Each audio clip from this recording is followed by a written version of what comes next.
Tuition classes all my dears. Spoken English ની અંદર આપણે જેમ આગળના લેક્ચરમાં લાસ્ટમાં જોયું હતું એમાં આગળ હવે હુ છે. હુ એટલે કોણ. તમે પૂછી શકો કોઈને પૂછી શકો કે ઓળખતા ના હોય તમે તો હુ આર યુ એવું પૂછી શકો.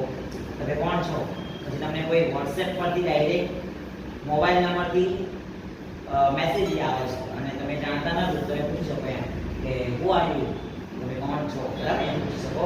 અહીંયા છે who is your prime minister, તમારા પ્રાઇમ મિનિસ્ટર કોણ છે, પ્રધાનમંત્રી એ, બરાબર એવું પૂછી શકો. હુ ઇઝ યોર સીએમ અથવા તો સીએમ મીન્સ ચીફ મિનિસ્ટર, મુખ્યમંત્રી જે હોય, બરાબર. હુ ઇઝ ઇન્ડિયન પ્રેસિડેન્ટ, રાષ્ટ્રપતિ કોણ છે ભારતના, એવું પણ પ્રશ્ન પૂછી શકો.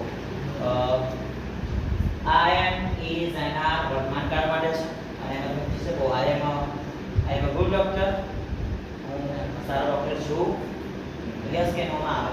અહીંયા બીજા પ્રોફેશન લગાવી તમે બનાવી શકો છો બટ તમે આ ના કહી શકો કે I M good a doctor ના કહેવાય. કેમ?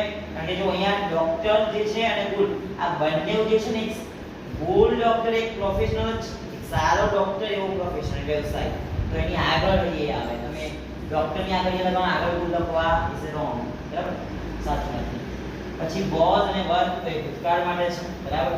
એમાં પૂછી શકો કે વેર વર they practicing our session or our task, તમે તેઓ આપણા સેશન એટલે કે ચાલી રહ્યો છે તે લેક્ચર ચાલે છે આપણો એ પણ our task એટલે આપણા ટાસ્કની પ્રેક્ટિસિંગ એટલે પ્રેક્ટિસ કરી રહ્યા હતા કારણ કે વર છે, બરાબર. એવું તમે વોઝ નું બનાવો તો અહીંયા એક વચન મળે આઈ પછી ઇઝ ઇટ આવે. જો એ હોય તો વોઝ આવે, ના તો વી યુ ધે આ બધામાં બરાબર એ રીતે તમે બનાવી શકો. ડેલી યુઝ સેન્ટેન્સીસ આ પ્રેક્ટિસ કરી આપણે.